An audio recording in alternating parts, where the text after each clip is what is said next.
Hello and welcome to yet another episode of the Day in Film MiniCast. It is your host, the Patnator, as always, and today I have a release from much further back in the year, but still a release this year that was at one point in theaters this year. I did not bother watching in theaters, so that's why you're getting a review now, but before I get into the film, first I have to ask that you please continue to watch, and if you like what you watch and listen to, then hey, drop a like and or subscribe to the channel. It really does mean the world to me.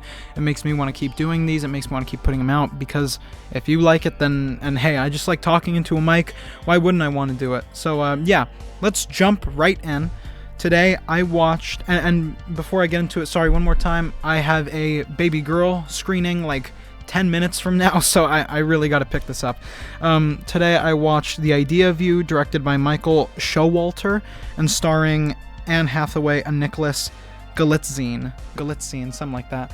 So, this movie came highly recommended by my partner, who described it as an early 2000s romance made in the modern day, and I got pretty excited because I know that there are definitely some early 2000s romances that I like.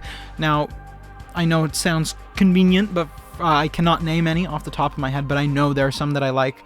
So I was excited to see, and guys, there are so many problems with this movie. To just summarize the plot, in case you haven't seen it, it follows Anne Hathaway, who is a 40-year-old, and they really like hammer this home in the plot. I'm not mentioning it to be mean. A 40-year-old mother who falls in love with, mutually falls in love with, a member of a boy band who her daughter used to like at Coachella, and the rest of the movie is what might come of such a relationship. So this movie is very surface level. Now it tries to do a lot, and so the two biggest things I think this movie tries to like hit, like the two biggest points, like the messages or whatever. It's trying to let you know that women are treated very differently in the press as compared to, you know, men in this same situation. And to more tightly say it, it follows a very feminist story. You know, there's nothing wrong with feminism, but they really, you know, stick to their guns in this one. And the other thing they try to send is, or the other message they try to send is how love comes in all shapes and forms. And I think that's kind of the biggest problem with this movie, because it tries to say, and the press is evil, they really try to hammer home how evil the press is in the second half, and how evil everyone is about this relationship. But guys, I don't want to sound mean, and I don't want to shit on the filmmakers, but this feels like the most nothing burger movie in the world. It feels like nothing actually happens in this movie. It's always like, all of the like threats and all of the big moments just feel so empty to me. You know, it never feels like, you know, oh, we're breaking up because it's so hard. It never feels like that. It always feels like these characters are just bored. Everyone feels bored, and a romance should have good romance and good characters. And I'm sorry, I love her as an actress, but Anne Hathaway is not good for this movie. And I've never seen Galitz, or I've seen Galitz in Bottoms, or Galitzine, but I mean, he is not good. He is not very good in this movie, unfortunately. What is good about this movie is very little. The movie looks horrible. I need to get that out of the way right now. This movie is so dark. They really messed up in the editing room. It's so hard to see anything in this movie. It sucks too, because there are some very pretty places in this movie, even if most of it is in hotel rooms. But you know, California is a very pretty place. You know, sorry for my stuttering, but California is a very pretty place.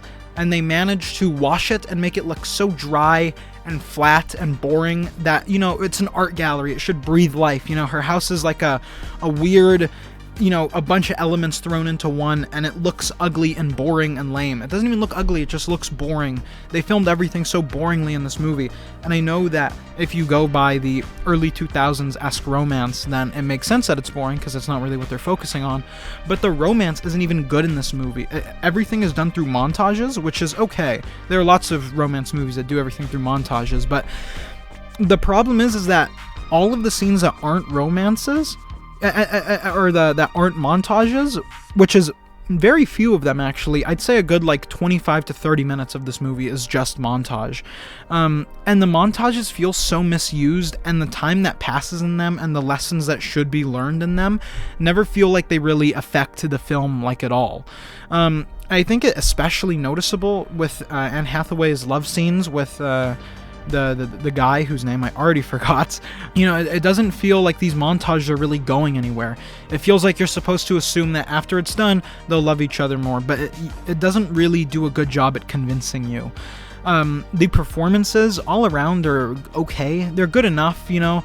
I think a couple of them, specifically her daughter's friends, I think the daughter's name is Izzy, who is played by the oh-so-very wonderful Ella Rubin.